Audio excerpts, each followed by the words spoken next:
Hey, my mates. Okay, cool. Hope you had a good weekend. Hope you're feeling better about things. Don't worry too much. You always do. Look, it's also the thing that's going to drive you to be better. So it comes with its moments of anxiety and frustration, but it's also drive that you sort of think about everything in terms of the golf swing all the time, and you're always driven to get better, etc., etc. Okay. Just remember, all right, that we don't want to get in that situation on the golf course. Okay, we worked on this early December in terms of, actually, no, it was earlier than that, it was in November, of maintaining consistency in terms of our routine and our visualization and expectations. Okay, and not fiddling with 15 different things all the time. All right, and then obviously we're chatting in early January about having one or two go-to shots. Okay, the moment our go-to shot was the punch and the draw. Okay, generally those have been working. It didn't work this week. Whether that's because you didn't stick to it and you started fidgeting, we don't know, but it has worked up until this point, so we don't have to lose it just yet. But remember what to do on the golf course, or decide on the golf course, I don't care about the score and where the ball goes, I'm just going to make these swings. But you can't have it both. You can't be fidgeting with your technique and expect to have good ball awareness, target awareness, balance, tempo, all these types of things. Okay, so make sure you don't get caught in between the two. Right. Anyway, right. So no videos. You'll send me videos during the week, I'm sure. Where we at? Okay, the use of the wrists, loading the club, and releasing and getting that strike and that snap and that speed. Very happy with that. We're not getting too stiff. So very, very happy with that. Club face positions are better. Okay, so even when we get a little bit of cross at the top, no cupping there, the right elbows under check. Club face positions are much better, so really good. Shoulder plane as well, very, very good on the backswing. So it's still this, okay, and then that sort of takeaway just crept back in, so then we went a little bit across the line. So you actually see there, as soon as I go across the line, the face opens. Yours was actually very flat, so very, very good. So it's going to be a little bit of takeaway work, it's fine, okay. It's one of the swing thoughts sometimes with the driver anyway, so it doesn't matter.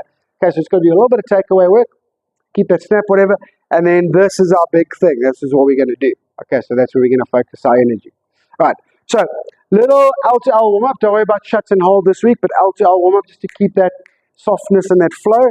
Okay, nice little L shapes. All right, trust your hand-eye coordination. Okay, right, really sort of trust it. Okay, I'm a bit lazy, but you get the point. All right, and then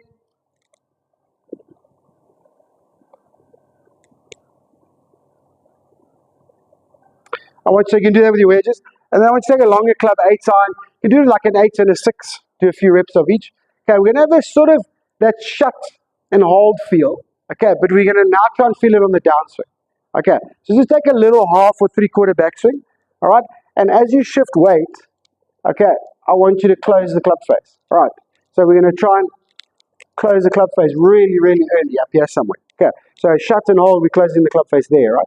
This draw, taking half a backswing, and then as we shift weight, we're shutting the club face nice and early in the back, in the downswing. Okay, so little half swings, shift and shut it. Okay, hit it from there. And once you've done a few like that, then you can do it. Still little half swings. I've got a 7 iron here, 8. You can use 8 and 6. Okay, shift, but now with no stop there. Okay, so once you've had a few where you shifted and closed and you stopped, hit the ball from there, feel all the positions. Okay, now you just do little ones where you shut. Okay, so you can see for me, demoing it for you, where the ball goes. Okay, so my face is obviously pretty square normally in the transition. One would hope. On some days. So now if I'm demoing for you and shutting it, then the ball's going to go left for me, right? So watch again, little half swings, shut it. Okay, you can see how far left that goes. You can see the club over here very shut. Okay, so that's the idea. So see if you can get that feel, right? And I want to see those videos. Okay, then you can take longer ones as well than that, or 3/4 ones. Same thing, just a couple where you shift and shut and just check that club. Right, and then obviously one is in motion, but you can see it's like sort of 50-60% speed, right? Little 3/4 ones. Let me show you. It's probably going to go left again.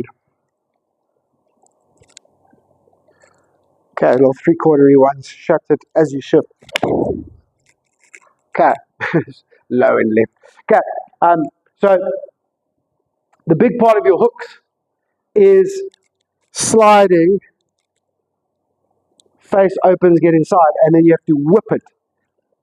Okay, so ironically, we've got to get the club more shut in order to straighten the fly cut. So that's why we just got to do it as a warm-up drill. Okay, doesn't matter if it takes a month or two to work its way in. Okay, we know the takeaway, face position, and the backswing set face position are looking good. All right, anyway, okay, so into our work, okay, right, so we're going to have to work on that takeaway, unfortunately, so we can use an alignment stick, we can use a golf ball, we can use a tee.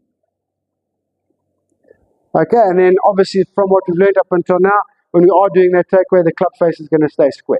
Now, I've always struggled a little bit with my takeaway as well, throughout my golf career.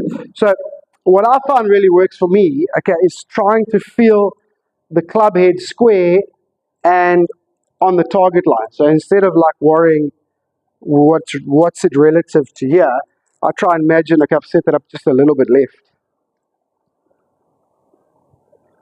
Okay, but if I set up there at that dot, right, if I try and feel like, takeaway is wide, but the club head, okay, is still on the ball target line. Okay, I always find that kind of fixes my takeaway. Okay, and then obviously the ball goes straight. So that's good. Right, so however it feels to you, whatever it is, okay, but just get this takeaway online, it's just going a little bit inside. Use a reference there to help you. Okay, and obviously as we're doing it, the face is square. All right, so just a little bit of takeaway work with all the clubs. Online, face square. All right, I know I'm explaining all those ways. That's all we're trying to do, online and square. Right? Once we've done the takeaway work, okay, what we're going to try this week with the lower body with that move is we're going to try and sort of adapt and stay in tune with the functional stuff. Okay, so we're just going to do this little series. Okay, so 6 shots. All right, nothing too hectic, nothing too specific. All right, first 2. All right, what we're going to do is try and make sure that the weight doesn't go onto the toes. Okay, so even if it's on the heels, that's fine.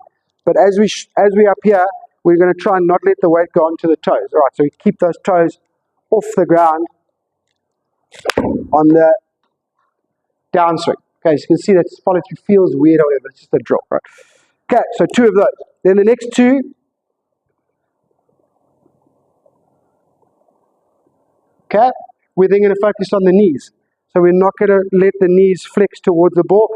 We're going to try and feel like our knees move a little bit back. We're talking about start of the downswing and throughout the downswing, obviously. Okay, your hips are fine all the way here. Right, so first 2 reps focusing on the weight. Don't let the weight get on the toes. Second 2 reps, knees. Don't let the knees go towards the ball. Okay, so just keep the knees, if anything, going back. Okay. Okay, knees going a bit back. And then the last 2, feeling like the hips are back. Remember, I think it's also what we've been kind of missing a little bit with you. When the hips are back, they're still working. So the hips are still driving the downswing. So we're still trying to clear. We're just not trying to clear there. We're just trying to clear there. Okay, so we're still clearing the hips, but they're staying back. Okay, so that's the third part. Okay, so 2 with the feet, 2 with the knees, 2 with the hips. Clear them. Okay, but keep them back. All right, we're going to video them and we're going to discuss which felt better. And maybe it's not. Maybe we just keep working on it like this, a little bit, little bit, little bit. Weight shift, knees, hips, they're all related. One might click better than the other for you, we don't know. But it doesn't matter, maybe not. Maybe we just keep doing all of them. Okay, but they also tie into what you're doing functionally. Alrighty. Okay, so the second one is more feel. Second drill is more feel and hitting type of vibe. And then the warm-up and drill number 1 is quite disciplined and technical. Alrighty. Thank you, my mates. Talk to you during the week. And I look forward to seeing some videos.